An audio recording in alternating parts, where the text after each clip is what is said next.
अस्सलाम वालेकुम। Programme special talk जो मेज़बान आया फयाज़ कुरैशी। नाज़रीन, कल कराची प्रेस क्लब आॾो सिविल सोसाइटी के ख़िलाफ़ जो पुलिस जो किरदार रहो एहतजाज पुरमन हो। सिविल सोसाइटी की घुर हुई तो जेके उमरकोट वारो जो मामलो है उन में जेके मुतासिर दुर है उन्हनि खे इंसाफ़ फराहम किया वञे। ख़ास तौर पर डॉक्टर शाहनवाज़ जी फैमिली है वह इन वक्त खौफ जो शिकार भी है, खेन तहफ़ुज़ भी दिनों वञे। बल्कि पुलिस कार्रवाई कई तो पुलिस जो अमल हो उन अमल के ख़िलाफ़ भी एहतजाज हो। पुलिस की इन वाक़े में मुलवस हुजण खां पोइ जॾहिं FIR दाख़िल थी है तो आला अमलदार जेके इन वाक़े जा मेन जो किरदार बनन था उन्हनि जी गिरफ़्तारी भी इन वक्त ताईं अमल में न अची सघी है। तो ये समूरा जो मुतालबा हुआ उन हवाले से पुरमन एहतजाज जो ऐलान किया। कल आचर वारे ॾींहुं जॾहिं प्रेस क्लब ते जो एहतजाज जो ऐलान थो तो सिंध हुकूमत पारां कलम 144 लागू करे न सिर्फ जो पुरमन एहतजाज जो आइन और कानून के दायरे में रहंदे रियासत के हर शहरी जो हक़ है उनके रोकण की कोशिश कई वही। जिते रियासत पाबंदियों मड़े थी तो उते एहतजाज कंदड़ पंहिंजो जो कानूनी हक़ है उनके हासिल करण के हवाले से न सिर्फ कोशिश कन था बल्कि कल कराची प्रेस क्लब आॾो जो एहतजाज थो न सिर्फ वो पुरमन हो बल्कि जो सहाफ़िन से या सिविल सोसाइटी से अदीबन से दानिशवरन से वकीलन से शागिर्दन से जो रवैयो रखो वो वो मौजूदा जो जमहूरी हुकूमत के लिए न सिर्फ सवाल है बल्कि यो सवाल हुकूमत का अजब करे तो छा सिर्फ इन वाक़िन के खिलाफ़ मज़म्मत और मज़म्मती बयान और नोटिस वठी अलमारियों भरण ताईं रहे तो अगर जेकॾहिं एहतजाज जमहूरी हक़ है तो समूरीन दुरीन के एहतजाज जो हक़ है वो एहतजाज करे पंहिंजा मुतालबा हुकूमत आॾो रखी सघन था। तो इन सूरत हाल के हवाले से जिते कराची प्रेस क्लब आॾो सिविल सोसाइटी के मज़ामती जो किरदार अदा करणो पियो उन किरदार में बदतरीन पुलिस जो तशद्दुद थो उनमें केतराई सहाफ़ी भी ज़ख्मी थे, कैमरामैन भी ज़ख्मी थे और सिविल सोसाइटी मानू भी ज़ख्मी थे। कल कराची प्रेस क्लब आॾो मुख्तलिफ़ जिते समाजी कारकुन मौजूद हुआ उते अदी फहमीदा सुहेल भी उहा पिण ते मौजूद हुई। इन सूरत हाल में हुन कीअं ॾिठो? कल जो पुरमन एहतजाज हो सिंध रवादारी मार्च के नाले से हो जो बिल्कुल पुरमन हो, बिना के झंडे जे बिना के तफरीक जे हर वो मानू उन में शामिल हो, चाहे शायर हुए, अदीब हुए, लेखक हुए, सहाफ़ी पांजी रिपोर्टिंग पे कई। उन खां अलावा सिविल सोसाइटी में न सिर्फ सिविल सोसाइटी पर उहे सभई मानू जेके कंहिं न कंहिं शोबे से ताल्लुक़ रखा पे वो इन में प्रोटेस्ट में शामिल थिया हुआ। उन खां पोइ तव्हां ॾिठो त हिते ईअं माहौल थी वियो, लठबाज़ी हली। उन्हनि इहो न ॾिठो त केरु सहाफ़ी आहे, केरु डॉक्टर आहे, केरु अदीब आहे, केरु शाइर आहे। हुननि जेको आहे मुसलसल तशद्दुद कंदा रहा ऐं उन जे हवाले सां वापसीअ में कंहिं हिकिड़ी आङुर बि न खई। तव्हां ॾिठो इन ई प्रेस क्लब जे ॿाहिरि निंगरिन खे गीलियो वियो, औरतुनि खे गीलियो वियो, उन्हनि मर्दनि खे गीलियो वियो, उन्हनि खे थुॾा हया विया, उन्हनि खे लतूं हयूं वयूं। उहो बि कंहिंजी सरबराही में, असांजी IG जी सरबराही में, असांजे SSP जी सरबराही में ईअं लॻो पिए ॼणु को बदिलो वठंदा हुजनि। शाहनवाज़ जे जॾहिं केस खे असीं ॾिसूं था तो उन में भी उही सोच शामिल है। जॾहिं बीबी जे कातिलनि उन कतल खां पहिरीं जॾहिं शहीद किया वियो तो उन्हनि जी सोच जी हुई तो असीं इन सोच के खिलाफ़ आई ऐं उन ही सोच जी है वो शाहनवाज़ जे मर्डर जो भी रहो। उन खां पोइ उन सिविल सोसाइटी का जो कल यो भेदभाव किया वियो उन में भी उहे शयूं असांखे नज़र आयूं। अच्छा अदी हिकिड़ो तो जेकॾहिं पाकिस्तान पीपल्स पार्टी जी जेकॾहिं पाण तारीख़ ॾिसूं तो 16 साल अॻु में जॾहिं हू हिकिड़े आमिर जे दौर में उन्हनि खे जेको सख़्तु मुश्किलातुनि खे मुंहुं ॾियणो पियो ऐं पाकिस्तान पीपल्स पार्टी जो बयान हुयो शहीद ज़ुल्फ़िकार अली भुट्टो जो दौर हुजे या मोहतरमा बेनज़ीर भुट्टो जा जेको अपोज़िशन या हुकूमती जेको दौर रहियो मज़ाहिमती रहियो।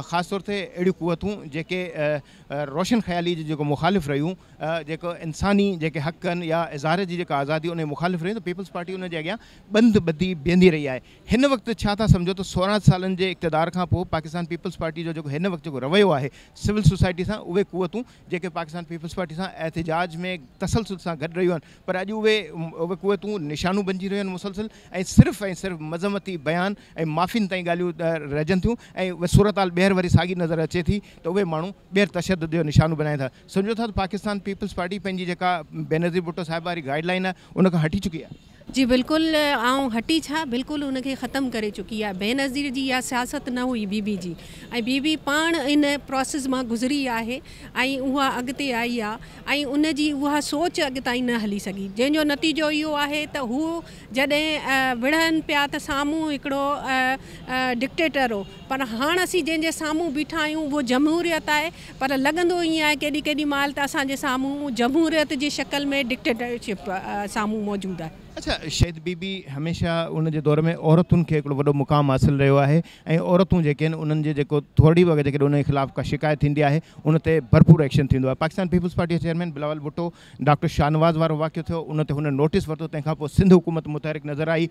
जेके पुलिस जा जेके आला अमलदार हुया, जेके ब्रूटल मर्डर हुयो, जेको मावरा अदालत जेको क़त्ल हुयो, उन जे ख़िलाफ़ु पुलिस बि एक्शन वरितो, सिंध हुकूमत बि एक्शन वरितो, वॾे वज़ीर मुतहरिक थी पंहिंजो किरदारु अदा कयो। पर सूरत हाल जूं जो तूं जीअं आहे तीअं बीठल आहे, उहे अमलदार उन जे ख़िलाफ़ु को तहरीक नथो वञे, त हीअ जेका जिदोजहद आहे उनखे सम्झो था त हाणे जेको कराची प्रेस क्लब जो जेको एहतजाज रोकियो वियो उनखे अॻिते वधायो वेंदो? जी बिल्कुलु। ऐं ज़ाहिर आहे तव्हां ॾिठो त कई पुलिस जा अफ़सरान शामिलु आहे उन्हनि में, ऐं तव्हांखे ऐं फेयर इन्वेस्टिगेशन थी नथी सघे जॾहिं साॻे इदारे जो माण्हू शामिलु हुजे उन में। त इन हवाले सां हीअ हिते रुकण जहिड़ो न आहे, हीअ अञा मज़ीद हिन खे तेज़ कंदासीं असीं, ताकी अहिड़ो क़िस्म जो वाक़ियो सिंध में वरी न थिए। सिंध रवादारी आहे, सिंध अमन आहे, सिंध असांजी धरती आहे ऐं असीं उन जे लाइ बीहंदासीं। अहिड़ा अवामिल सम्झो था जेके अॼु सिंध में पाण हमेशह सूफ़ियत जी ॻाल्हि कंदा आहियूं, बर्दाश्त वारी ॻाल्हि कंदा आहियूं ऐं सिंध जे माहौल जो मिसाल ॾींदा आहियूं। पाकिस्तान पीपल्स पार्टी जॾहिं दहशतगर्दी वारो दौर हुयो त इहे ॻाल्हियूं कंदी रही आहे। आर्ट्स काउंसिल में तक़रीबूं थींदियूं हुजनि या मुख़्तलिफ़ जेके जलसा थींदा हुजनि, पीपल्स पार्टी बि इहा दावा कंदी रही त सूफ़ियत जा हामी रहिया आहिनि ऐं सिंध जे माण्हुनि खे अगरि जेकॾहिं हिन रस्ते ते हलंदे जेकॾहिं ॾिसजे त पुरअमन माहौल पूरी दुनिया में असांजी हिकिड़ी मिसाल बणिजंदो हुयो। पर उहे मिसाल सिर्फ़ु मिसाल आहिनि। पीपल्स पार्टी पंहिंजी गाइडलाइन त आख़िर छो वठी आहे, उहो सिर्फ़ु ॻाल्हियुनि ताईं महदूद आहे, उनखे अॻिते वधाईंदी नज़र अचे थी? या जीअं बख्तावर साहिबा या आसिफा साहिबा पंहिंजो ट्वीट कयो आहे? बिल्कुलु उन जूं ॻाल्हियुनि में इहे शयूं नज़र नथियूं अचनि। ऐं तव्हां सिर्फ़ु ॻाल्हियूं कयो था, जॾहिं अमल जो वारो अचे थो तॾहिं PPP पोइ ते थी वञे थी। उन लाइ जेको आहे आसिफा खे अॻियां अचणु खपे ऐं हूअ ज़ाहिर आहे हिकिड़ी औरतुनि सां जॾहिं जुड़ंदी त मुंहिंजो ख़्यालु आहे त कुझु बहितरी ईंदी इन्हनि शयुनि में। ऐं उहा जेकी पाकिस्तान पीपल्स पार्टी पंहिंजी हिकिड़ी साख थोरी जेकी विञाइण लॻी आहे उन में कुझु बहितरी अची सघे थी। महिरबानी फहमीदा रियाज़ साहिबा। असां सां गॾु सुहेल सांगी साहब सीनियर सहाफ़ी आहिनि, उहे बि असां सां गॾु मौजूदु आहिनि ऐं असां उन्हनि सां बि ॻाल्हि ॿोल कंदासीं। सुहेल साहब, पहिरीं त तव्हांखे प्रोग्राम में भलीकार कयूं था। हीउ जेको कल्ह कराची प्रेस क्लब ते जेको हुलड़ हंगामो थियो, जेका रवादारी मार्च खे रोकण जी कोशिशि कई वई, सिविल सोसाइटी मथां जेके हमेशह अदम तशद्दुद जा पैरोकार रहिया आहिनि, पर हिकिड़ो कानून जे ख़िलाफ़ु जेकॾहिं को केस थिए थो उन ते एहतजाज कयो वञे थो ऐं पीपल्स पार्टी हमेशह एहतजाज खे जमहूरी हक़ बि चवंदी आहे, बल्कि हिन वक़्तु जेको जमहूरी हक़ आहे उन जी ॾाढो रुकावट छो बणी? पीपल्स पार्टी छो बणी इन जो त पीपल्स पार्टी जवाबु ॾे। बाक़ी ॻाल्हि इहा आहे त हिननि खे हिकिड़ो माण्हू मरी वियो ऐं जेको कस्टडी में हो, जेको पुलिस मारियो, जंहिंखे कूड़ो मुक़ाबिलो ॾेखारियो, त जंहिंखे सरकार पाण मञियो, त उन जे ख़िलाफ़ु सॼी सिविल सोसाइटी आई, पुरअमन हुई। हुन किथे को हिकिड़ो शीशो बि कोन भॻो। उन ख़िलाफ़ु इन्हनि कई आहे हुलड़बाज़ी, सरकार पाण कई आहे, इहो पुलिस कई आहे। ऐं मूंखे त मार्शला जो दौर बि यादि थो अचे ऐं उहो दौर मूंखे यादि थो अचे जॾहिं कज़ाफ़ी स्टेडियम में मोहतरमा बेनज़ीर भुट्टो ऐं बेगम नुसरत भुट्टो उन ते जेका लाठी चार्ज थी, उन ते जेको उनखे मथे में धकु लॻा, उहा तस्वीर मूंखे अञा ताईं यादि आहे। मूंखे उहो बि यादि आहे जॾहिं ज़िया दौर में हिननि जेको आहे सो औरतुनि जॾहिं हिते कराची में ऐं लाहौर में एहतजाज कयो, तॾहिं ईअं टंगा टोली करे जीअं खयूं, जीअं रूमा सां असांजी खे उनखे खयूं। त पोइ त इहो जेको थियो पियो त लॻो ई कोन थिए को पीपल्स पार्टी जी इहा हुकूमत आहे। ऐं जेकॾहिं पीपल्स पार्टी इहो ई चाहे थी त हुन पंहिंजे नाले ते हिकिड़ो ख़राबु नालो उहो रिकॉर्ड करायो आहे, हुन पाण में माण्हू में जेका आहे सा पंहिंजी पत विञाई आहे ऐं उन जो हुनखे अज़ालो करिणो पवंदो। हीअ जेके माफ़ी वाफ़ी चवनि पिया, भई माफ़ी तव्हां एक्शन में ॾियो न।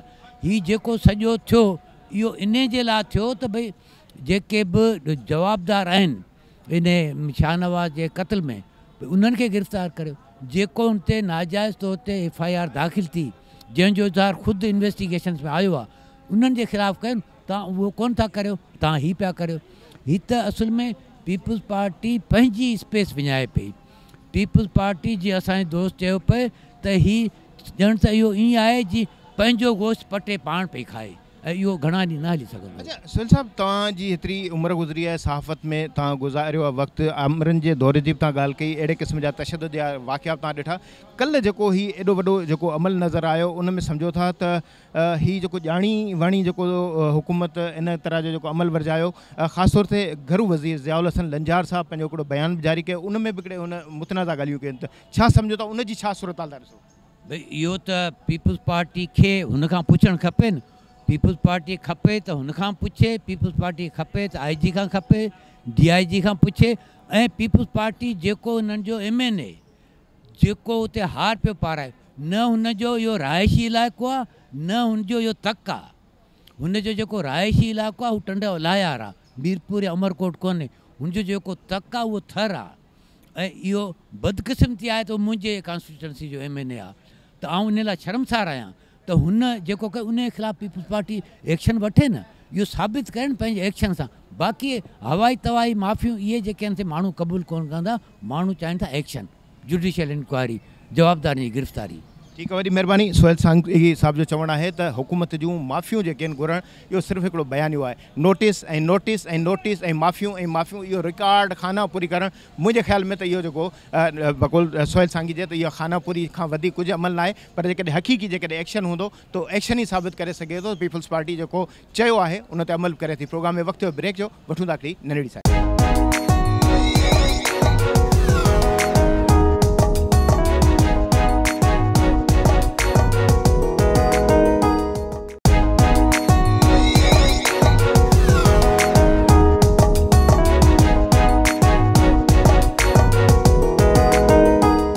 प्रोग्राम में ॿाहिरि भलीकार ॻाल्हि कईसीं त कराची प्रेस क्लब आॾो थींदड़ एहतजाज ऐं उन मथां जेका पुलिस गर्दी, ख़ासि तौर ते जेको उमरकोट वारो जेको मामिलो हुयो डॉक्टर शाहनवाज़ कुंबर जो जेको मावराए अदालत क़तल, उन खां पोइ जेके सिविल सोसाइटी पारां मुख़्तलिफ़ जेके फोरमनि ते उमरकोट हुजे या कराची एहतजाज जो सिलसिलो जारी रखंदे हुकूमत आॾो पंहिंजो मौक़िफ़ रखियो आहे त इंसाफ़ जी जेका ॻाल्हि आहे उन ते अमल थियणु घुरिजे। पाकिस्तान पीपल्स पार्टी हमेशह रोशन ख़याली जी ॻाल्हि कंदी आहे, लिबरलिज़म जी ॻाल्हि कंदी आहे। उन जी माज़ी जी जेकॾहिं सियासत जो जाइज़ो वठिजे त हू इन क़िस्म जा जेका अमल आहिनि उन्हनि जी मुखालफ़त कंदी रही आहे, जंहिंमें जुनूनियत जो जेको अमल हुजे। ऐं अहिड़ी तरह सां जिते कराची में हेॾो वॾो एहतजाज ही कराची प्रेस क्लब जे ॿाहिरां थियो, त ही जेको हाइड पार्क आहे उते पुलिस गर्दी कई वई ऐं पुलिस बाज़ाब्ता तौर ते प्रेस क्लब जे अंदरि घिड़ी न सिर्फ़ु सहाफ़ियुनि खे, कैमरामैननि खे तशद्दुद जो निशानो बनायो, बल्कि अदीबनि ऐं शाइरनि खे बि तशद्दुद जो निशानो बनायो। ऐं मुख़्तलिफ़ क़िस्म जी जेकी शख़्सियतूं हिन एहतजाज में शिरकत करे हुकूमत आॾो पंहिंजो मौक़िफ़ रखी रहियूं हुयूं त हीउ जेको इंसाफ़ जो क़तल कयो वियो आहे उनखे ख़तमु कयो वञे ऐं ज़्यादती जो जेको मामिलो आहे उहो इंसाफ़ ताईं आणंदो वञे। ऐं जेको डॉक्टर शाहनवाज़ कुंबार जो क़तल थियो आहे त उनखे जेको जिते पुलिस अमलदारनि मावरा अदालत क़तल कयो त उनजी निगरानी में जेका जांच थी रही आहे उन्हनि ते अदम एतमाद जो मुतालबो कंदे जुडिशियल जेका इंक्वायरी करण जी घुर कई हुई। असां सां गॾु हिते मौजूदु आहिनि जामी चांडियो साहब। कल्ह जो जेको एहतजाज हुयो उनमें हुननि खे बि तशद्दुद जो निशानो बनायो, बल्कि संदन जेका न्याणी रोमा साहब हुई उनखे बि तशद्दुद जो निशानो बनायो। जामी साहब तव्हांखे प्रोग्राम में भली कार। जामी साहब, हीउ जेको कल्ह एहतजाज थियो उनखे छा था सम्झो, छा था ॾिसो? इहो कहिड़ी जेका पुलिस गर्दी हुई जेको रियासत खे, हुकूमत खे, ख़ासि तौर ते पीपल्स पार्टी खे मजबूर कयो त अहिड़े क़िस्म जी जेका हरकत करे जो सिविल सोसाइटी जेका हमेशह पीपल्स पार्टी सां अपोज़िशन जे दौर में गॾु रही आहे ऐं उन्हनि खे तशद्दुद जो निशानो बनायो? आधार जीअं तव्हां पाण चयो ऐं दुनिया खे ॾिठो कल्ह त जेके बि असांजा साथी दोस्त आया हुआ उहे सभु पुरअमन हुआ ऐं एतिरे हिकिड़े बदतरीन तशद्दुद खां पोइ बि उन्हनि मच्छर जी रद्द अमल में कंहिं खे हिकिड़ो पथर बि न हयो, कंहिंखे गाॾी खे रड़ बि न आई। इन खां वधीक मुहज़िब सियासी ऐं हिकिड़ो फज़ीलत वारो एहतजाज कीअं थी सघे थो? सभई पढ़ियल लिखिया माण्हू, सभई बाशऊर माण्हू, वकील, अदीब, उस्ताद ऐं कलमकार, सहाफ़ी, सियासी कारकुन, इहे सभु उन में शामिल हुआ। जेको कुझु कल्ह थियो, हाणे माण्हू पंहिंजो पाण ते थियल तशद्दुद जे बारे में छा ॻाल्हाए, दुनिया उन ते ॻाल्हायो आहे, उनखे मज़म्मत कई आहे। असां उनखे मां उनखे सख़्तु क़ाबिल मज़म्मत ऐं हिकिड़ो मुजर माण्हू कमु सम्झां थो। हुकूमत उन ते माफ़ी वरिती आहे, पर इहो कहिड़ो मज़ाक़ आहे जो हिकु तरफ़ तव्हां पंहिंजो ॾोह मञी, कल्ह जेको कुझु थियो आहे उनखे ॾोह सम्झी, ग़लति कमु सम्झी माफ़ी था वठो, ॿिए पासे उन्हनि ई माण्हुनि जिन ते तशद्दुद थियो उन्हनि ते FIR कटियूं आहिनि। पोइ ॿुधायो त तव्हांजे माफ़ी ते एतबार कयूं या तव्हांजे हिन क़दम ते एतबार कयूं जेको तव्हांजो हे FIRs जो वारो क़दम तव्हांजे माफ़ीअ जी नफ़ी थो करे। ॿी ॻाल्हि त जेके मुतालबा खणी कल्ह पुरअमन एहतजाज आयो हो उहो छा हुआ? उहो इहो ई हुआ जीअं तव्हां पाण चयो त नबी साईं जी हुरमत, उनजो एहतराम सभिनी बाशऊर माण्हुनि जो बुनियादी फ़र्ज़ु आहे। ऐं सभिनी मज़हबनि जो, सभिनी मज़हबनि जे पैगम्बरनि जो एहतराम सभिनी बाशऊर माण्हुनि जो बुनियादी फ़र्ज़ु आहे।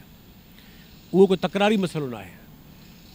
असुल ॻाल्हि कल्ह इहा हुई त मुतालबो इहो हो त बाबा तव्हां जॾहिं पाण तस्लीम कयो आहे, हुकूमत मञियो आहे ऐं हुकूमत FIRs कटियूं आहिनि, इहो चई त इहो मावराए अदालत क़तलु हो, त पोइ असां चऊं था त पोइ अञा ताईं उन्हनि खे गिरफ़्तार छो न कयो अथव, अञा ताईं DIG खे गिरफ़्तार छो न कयो अथव, SSP गिरफ़्तार छो न थिया आहिनि, ऐं जिन हुशियूं पे ॾिनियूं मज़हबी इंतिहा उहे छो गिरफ़्तार न थिया आहिनि, उन्हनि ते केस। साॻी तरह जेको पाकिस्तान पीपल्स पार्टी जो MNA, तव्हां चयो त उहा रोशन ख़्याल पार्टी आहे, पर रोशन ख़्याल पार्टीअ जो MNA हार पाए बीठो आहे कातिलनि सां गॾु, पाण बि हार पाए मुबारकूं बि वठे, त पोइ छा इहो छा कातिल में शामिलु न आहे? कातिल छा रुॻो उहो हूंदो आहे जेको गोली हणंदो आहे रुॻो? इन करे हीउ पूरो हिकिड़ो टोलो हो कातिलनि जो जिन इहो क़तलु कयो आहे। असां चऊं था त अदालतुनि जे जो अदालती कमीशन ठहे, जांच थिए, गिरफ़्तारियूं अमल में आणियो ऐं हिन वाक़े खे हिकिड़ो इबरतनाक मिसाल बणायो त जीअं कंहिं बि मुलज़िम खे मुजरिम सम्झी ईअं मावरा अदालत क़तलु न कयो वञे। चौधरी शहजाद हिकिड़ो जुमिलो इस्तेमालु कंदो, हमेशह चवंदो त मिटी पाओ।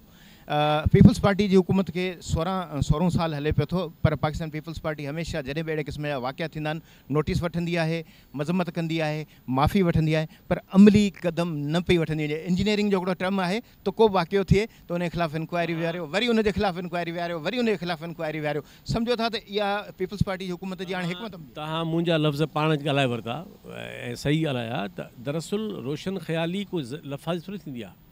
रोशन एक्शन खणो न, तव्हां साबित कयो पंहिंजे क़दमनि सां तव्हां, त इन करे जेके असां ॻाल्हियूं सवेर कयूं आहिनि, तव्हांजी ज़बान सां चयल ॻाल्हि ते एतबार न कयो वेंदो, तव्हां क़दम खणी ॾेखारींदव त पोइ ॾिसंदासीं त तव्हांजी सोच केतिरी रोशन ख़्यालु आहे। इन करे कल्ह जो एहतजाज इहो ई हो त तव्हां हिन मामले खे मंतक़ी अंजाम ताईं खणी वञो, अदालती कमीशन ठाहियो ऐं कातिलनि खे सज़ाऊं मिलणु खपनि। पाकिस्तान पीपल्स पार्टी हूअं पंहिंजे पाण में पाण खे लिबरल पार्टी बि चवंदी आहे। को बि इशू थिए थो, मिसाल जे तौर ते डॉक्टर शाहनवाज़ वारो वाक़ियो थियो त उन ते जेसीं ताईं बिलावल भुट्टो साहिबु नोटिस न वरितो तेसीं ताईं सिंध हुकूमत अॻिते वधण जी का बि कोशिशि न कई। ज़िया लंजार साहिबु बयानु ॾिना, पर कौल ऐं फ़ैल वारो जेको तज़ाद आहे, कल्ह ज़िया साहिबु जेको पंहिंजो हिकिड़ो वीडियो बयानु जारी कयो, उन ते छा चवंदो, छा इहा बि हिकिड़ी का कंस्पिरेसी? मां वरी वराए ॻाल्हि कंदुसि न, जुज़वियात में खां सवाइ ॻाल्हि इहा आहे त ज़बानी कलामी चवण जी एतिरी अहमियत न आहे जेतिरी तव्हांजे एक्शन्स जी आहे। अॼु तव्हां असांजे दोस्तनि ते FIR कटे पंहिंजी सॼी माफ़ी तलाफ़ी ऐं जेको उनखे तव्हां बेमना करे छॾियो आहे। तव्हां क़दम खणो त ख़बर पए तव्हां केतिरा सीरियस आहियो। इन करे कल्ह को एहतजाज जेको आहे उन में जेको तव्हां हिते धमचर मचायो इहो क़ाबिल मज़म्मत हो, हीअ दहशतगर्दी हुई। पर सुवालु इहो आहे त जेके मुतालबा खणी आयो हो मार्च, उन्हनि ते तव्हांजा क़दम किथे आहिनि? अच्छा, ॿ सवाल आहिनि। दुनिया जो को बि मज़हब हुजे, इस्लाम बि अदल ते चयो वञे थो त क़ाइमु आहे। डॉक्टर शाहनवाज़ जो वाक़ियो हुजे या मौजूदा जेके मामला आहिनि उन में अदल किथे बि नज़र नथो अचे। जेकॾहिं हुकूमत खां इहो सवाल कजे थो त जेके मुतासिर धुर आहिनि उहे जुडिशल इंक्वायरी जी घुर कनि था, त पोइ जुडिशल इंक्वायरी कराइण में आख़िर कहिड़ी तकलीफ़ आहे? छा इन में बि हुननि खे तकलीफ़ आहे या उन्हनि ते भरोसो न आहे, को खेनि सज़ा ईंदी या उन्हनि जी कोताही नज़र ईंदी? हाणे मूंखे ख़बर न आहे त उन्हनि खे कहिड़ियूं रुकावटूं आहिनि, पर जॾहिं हुननि पाण पंहिंजी रिपोर्ट में पधिरो कयो आहे त इहो क़तलु मावरा अदालत हो, त पोइ त तव्हांखे को ख़ौफ़ न हुअणु खपे, को हिजाब न हुअणु खपे।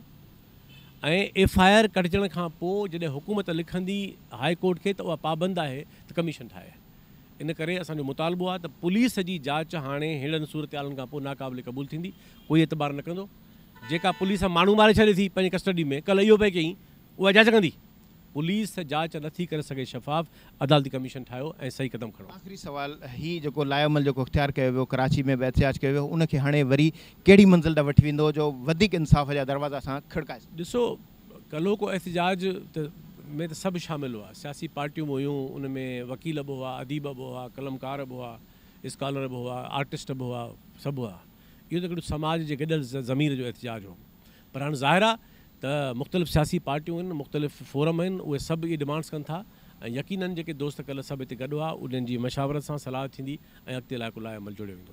जामी साहब जी तव्हां ॻाल्हियूं ॿोलियूं ॿुधियूं, जेकॾहिं ॻाल्हि रोमा सां जी कजे त पाकिस्तान पीपल्स पार्टी जे चेयरमैन बिलावल भुट्टो ज़रदारी जी भेण आसफ़ा भुट्टो, बख़्तावर भुट्टो ज़रदारी या सदर ममलिकत आसिफ अली ज़रदारी नियाणियूं, अगरि जेकॾहिं उन्हनि जे मथां बि अहिड़े क़िस्म जो तशदुद थिया हा या अहिड़े क़िस्म जो वाक़ियो रोनमा थिया हा त उन्हनि जे लाइ छा इहो वाक़ियो बर्दाश्त जे क़ाबिल हुजे हा? जहिड़ी तरह सां जामी साहब बि ॻाल्हि कई, ज़ाहिर उनजी नियाणी असांजी नियाणी आहे, हो नियाणियूं बख़्तावर ऐं आसफ़ा उहे बि असांजी नियाणियूं आहिनि। अगरि जेकॾहिं अहिड़े क़िस्म जी सियासत जेकॾहिं सिंध में थिए त पाकिस्तान पीपल्स पार्टी जा ख़ुदि इम्तिहान पैदा थिए थो।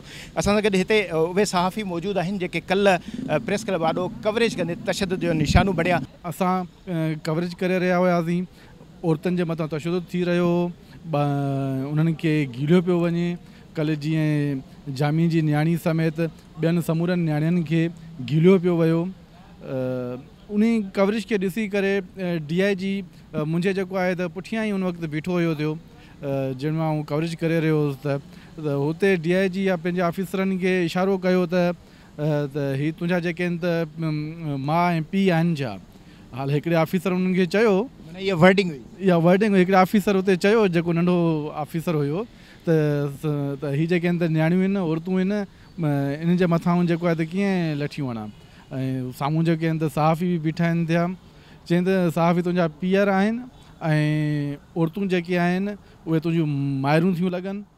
त इन जो जुमिलो माना ईअं चइजे त जेकॾहिं हुकूमत जेका कार्रवाई कई आहे, कुझु जेके पुलिस या सिपाही हेड कांस्टेबल उनखे मुअतल कयो आहे, इहा ज़्यादती कई वई आहे, ज़िम्मेदार जेके हुआ असल वॾा ऑफिसर। हा न, ॾिसो न, कल्ह जेका ज़्यादती कई वई आहे उहे आला ऑफिसर्स ऐं असिस्टेंट कमिश्नर पाण बि मौजूदु हुयो ऐं उन जी बि मौजूदगी में इहे मारधाड़ थी आहे। जेसिताईं असिस्टेंट कमिश्नर ऐं DIG SSP लेवल जो माण्हू हुकुम नथो ॾिए तेसिताईं तशदुद पुलिस नथी करे सघे, लाठी चार्ज नथी करे सघे। एतिरे क़दुरु जो कराची प्रेस क्लब जे अंदरि दाख़िल थियण जी कोशिशि करे रहिया हुआ ऐं उतां बि लेडीज़ खे गिरफ़्तार करण जे लाइ पुलिस अॻिते वधी रही हुई, पर असां कराची प्रेस क्लब जा मेंबर पंहिंजे घर जे तोहफ़ुज़ ऐं पंहिंजे हदनि खे जेको आहे त महफ़ूज़ बणाइण जे लाइ हिकु पंहिंजे जेको आहे त वॾनि जी पॉलिसी जे मुताबिक़ असां पुलिस खे अंदरि छॾण जे लाइ इजाज़त न पिया ॾियूं ऐं उन्हनि खे उते रोकियूं पिया। उन जे नतीजे में असांजे मथां लठियूं बि वसायूं वयूं, मार बि ॾिनी वई, केतिरा जेके आहिनि असांजा सहाफ़ी ज़ख़्मी बि थी पिया, उन्हनि खे गीलियो बि वियो। एतिरे क़दुरु जो असांजो हिकिड़ो सहाफ़ी जहिड़े जी जेको आहे त बीमारी में मुब्तला आहे, पर उहे पंहिंजूं सहाफ़ती जेके फ़राइज़ आहिनि अंजाम ॾेई रहिया हुआ, पर उन जे बावजूदि बि मूं हुननि खे चयो पिया पुलिस वारनि खे त हिन खे त न मारियो, बीमार आहे, तव्हां हिन खे ॾिसो था पिया। पोइ बि हुनखे गिरफ़्तार करण जी कोशिशि पिया कनि, हुनजे मोबाइल फुरण जी कोशिशि पिया कनि, वॾे जेको आहे त मुश्किलनि सां हुनखे बचाव करायो, त हुनखे पोइ असां सेफ कयोसीं साइड ते, त जीअं तव्हां जेको आहे त पासीरा रहो।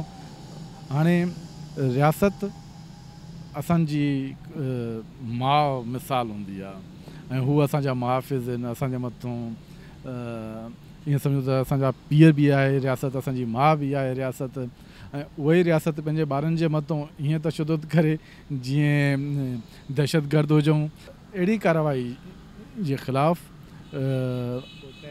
को तहरुक वरितो वञे ऐं अॻिते वधी करे जीअं मुस्तक़बिल में असांजे घर जी दहलीज़ क्रॉस करण जी कोशिशि कोई बि न करे। वॾी महिरबानी नसरुल्ला जमाली जंहिं कल्ह की जेका वार्ता हुई उन जे हवाले सां जिते पाण खे आगाह कयो ऐं कोशिशि कंदासीं त हिते ॿियो सहाफ़ी जवाद पंवर बि असां सां हिते मौजूदु आहे, वश TV खे जेको रिप्रेज़ेंट करे थो, उन सां बि ॻाल्हि ॿोल कयूं था। ऐं जवाद जो हिकिड़ो फोटो बि ॾाढो वायरल थियो, उनखे पुलिस ईअं ॻिचीअ में ॿांह विझी गैलींदे खणी वई, ईअं लॻो थिए ॼण फ़लस्तीन में को सहाफ़ी को इसराइली फ़ौज जे ख़िलाफ़ु जेको कार्रवाई खे रिकॉर्ड कंदो हुजे ऐं उनखे इसराइली फ़ौजी खंबे खणी वञी रहिया हुआ। जवाद तव्हांखे भलीकार, कल्ह ॾाढी ख़तरनाक तस्वीरूं तव्हांजूं वायरल थियूं, छा सूरताल ॾिठी, तव्हां कवरेज करे रहिया हुआ? ॾिसो त जहिड़े तरीक़े सां हुननि नियाणियुनि सां रवैयो इख़्तियार कयो त ओड़ो ई रवैयो जेको आहे सो सभिनीनि सां उन्हनि जो हुयो। ऐं मूंखे बि जेको आहे सो मां ॾिसां पियो त असांजे हिकिड़े सहाफ़ी खे जेको आहे सो गिलियूं खयूं पिया वञनि गिरफ़्तार करे, त पोइ मां उते रड़ियूं कयूं त बाबा हे छा था कयो, हे छो ज़ुल्म था कयो पिया, हे असांजो कमु आहे उते सिर्फ़ु कवरेज करणु। असां न को हिकु त परते बीठल आहियूं, मुज़ाहिरनि खां बि परते आहियूं, उन जे बावजूदि अहिड़े क़िस्म जो असां सां छो थो रवैयो इख़्तियार कयो वञे त पोइ जेको हुननि जेको आहे मूंखे बि वरायो ऐं मूंखे बि तशद्दुद जो निशानो बणायो ऐं असांखे मूंखे गिलींदा रहिया, उन खां मूंखे गिरफ़्तार करे खयूं पिया वञनि। पर विच में कुझु ॿिया साफ़ी वरी आया, वरी उन्हनि रड़ियूं कयूं हे हो, पोइ हिननि खे जेको आहे थोरो अकुलु लाहियो ऐं उन्हनि जेको आहे इहे शयूं कयूं। अफ़सोस जो मक़ाम आहे जमहूरी निज़ाम, जमहूरी हुकूमतूं ऐं पीपल्स पार्टी जे हिन दौर में अहिड़े क़िस्म जो रवैयो बार बार वर्जायो थो वञे। असां साफ़ सां ख़ासि तौर ते टे तलवार ते पहिरीं बि जेको आहे प्रिया कुमारी जे एहतजाज में उन वक़्तु बि पंहिंजे हिकिड़े ॿिए चैनल जो जेको हिकिड़ो कैमरामैन हुयो इरफ़ान, उन ते बदतरीन तशद्दुद करे हुनजी कैमरा भञी, हुन जो मथो फाड़े, उहो रतो रत लॻो पियो, उनखे उन वक़्तु खणी विया। उन खां वक़्तु इहो ई DIG उन वक़्तु मौजूदु हो, जंहिंजी सरबराहीअ में, जंहिंजी निगरानीअ में हे सॼो कमु थी रहियो हुयो। उन वक़्तु बि इहो माण्हू मौजूदु हो। हाणे बि उन जे ई चवण ते सॼियूं शयूं थियूं आहिनि। अॼु 2-3 पुलिस ऑफिसर कांस्टेबल जेको आहे मुतिल करे कुझु नोटिफिकेशन कंहिंखे जेको आहे शौकास हे हो ॾेई करे हिननि मामले खे रफ़ा दफ़ा करण जी कोशिशि कई आहे। पर मां मुतालबो थो कयां सभिनी साफ़ी तनज़ीमुनि खे त हिननि शयुनि ते जेको आहे एक्शन खयो वञे ऐं उहो ॻाल्हाइनि, छो त हे बार बार असां सां थिए थो। बार बार असांजे कम में असांजी रुकावट बणिजण जी कोशिशि था कनि पिया। असां साफ़ी जस्ट जेको आहे रिपोर्टिंग कंदा आहियूं ऐं जेके शयूं जेके इवेंट थियनि था असां उनखे कवर कंदा आहियूं। इन खां वधीक असां जेको ॿियो को कम ई न, असांजे कलम जा मज़दूर आहियूं, कलम जी ॿोली ॻाल्हाईंदा आहियूं, त असां सां घटि में घटि ओड़े तमीज़ वारे रवैये सां असां सां रवैयो उन्हनि जो इख़्तियार हुजे त उहो बहितर आहे।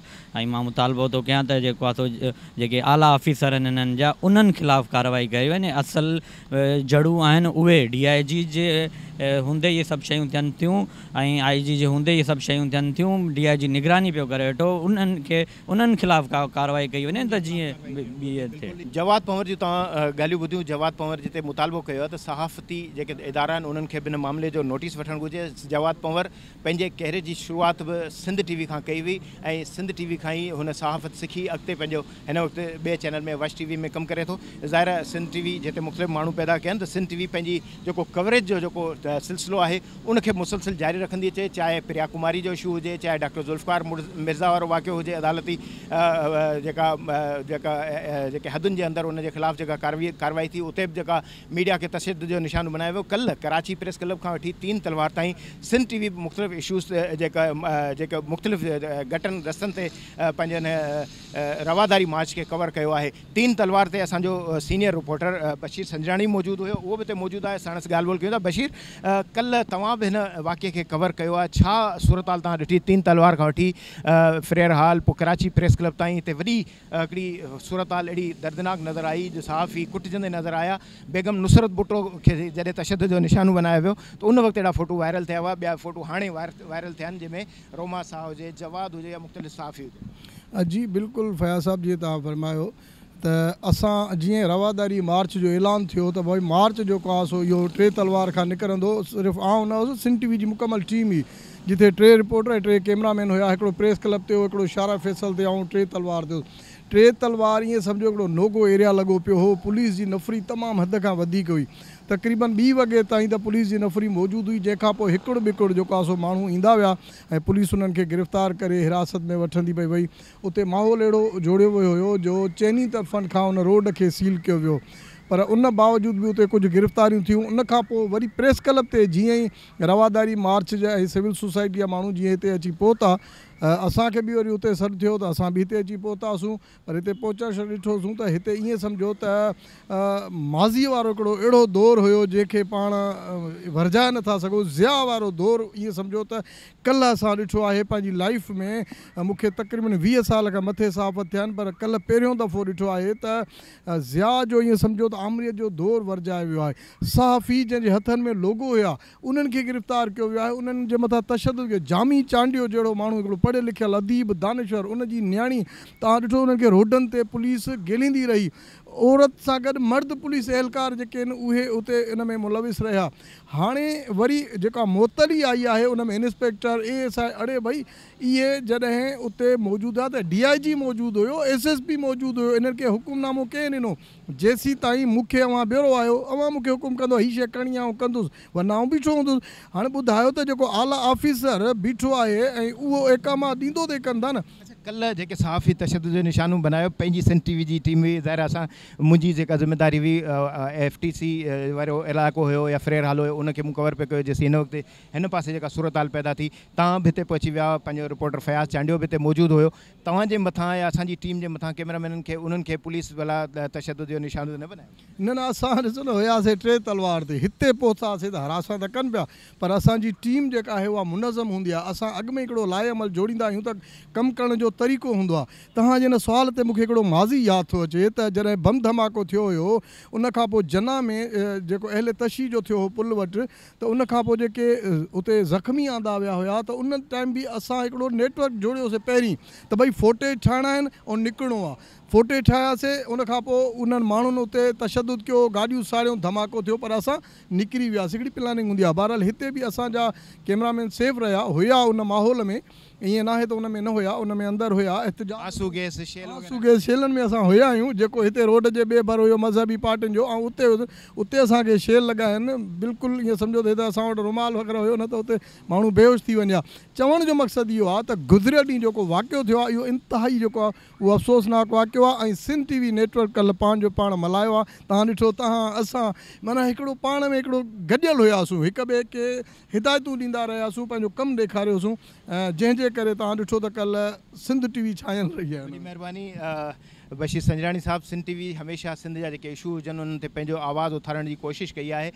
फातिमा फरड़ो जो मामिलो हुजे या डॉक्टर शाहनवाज़ कुंबर जो इशू हुजे, सिंध जा इशू आहिनि, पंहिंजी धरती जा इशू आहिनि। असां कोशिशि कंदा आहियूं ग़ज़ा हुजे या ज़िया जी आमरियत हुजे, पर असां पंहिंजो किरदारु अदा कंदा आहियूं। 12 मई हुजे या 18 अक्टूबर हुजे, सिंध TV हमेशह पंहिंजी हिकमत अमली सां रिपोर्टिंग कई। ऐं कल्ह बि असां कोशिशि कईसीं त पंहिंजे कारकुननि, पंहिंजे वर्करनि खे अहिड़ी दमा चौकड़ी में तशद्दुद खां बचाइजे ऐं हिकमत अमली सां कवरेज कजे ऐं असां बहितरीन कवरेज खे यकीनी बनाइण जी कल्ह कोशिशि कई। बहरहाल सहाफ़ती तंज़ीमूं जिते सियासत जा इशू हुजनि या रवादारी मार्च जो इशू हुजे, हुकूमत खां जुडिशल जांच जो जेको मुतालबो कयो वञे थो, उते सहाफ़ी तंज़ीमुनि खां बि इहा घुर ठहिके थी त हो हिन मामले ते आवाज़ उथारीनि। ऐं न सिर्फ़ु आवाज़ उथारीनि बल्कि हिन वाक़े में जेके ज़िम्मेदार आहिनि, जेकॾहिं डॉक्टर शाहनवाज़ वाक़े में जेकॾहिं उनखे साड़ण या उन वाक़े में जेके ज़िम्मेदार आला ऑफिसरनि खे जेकॾहिं मुअतल करे सघिजे थो, त हिन मामले में हुकूमत खे आख़िर छो परेशानी आहे जो हेठियां चंद 8 सिपाही ऐं हिकिड़ो SHO मुअतल करे सम्झनि था त असां समूरा फ़र्ज़ निभाए छॾिया। 2 ट्वीट जारी करण खां पोइ ऐं चेयरमैन जे नोटिस खां पोइ या वॾे वज़ीर जी माफ़ी खां पोइ सिविल सोसाइटी बि सम्झे थी त इहो काफ़ी न आहे, इहो नाकाफ़ी अमल आहे। एक्शन हुजणु खपे, जेको कुझु थियो उन ते साबित करे बि ॾेखारियो वञे। बहरहाल प्रोग्राम जो वक़्तु पुॼाणी थो पतो, इजाज़त ॾींदा, अल्लाह भाई।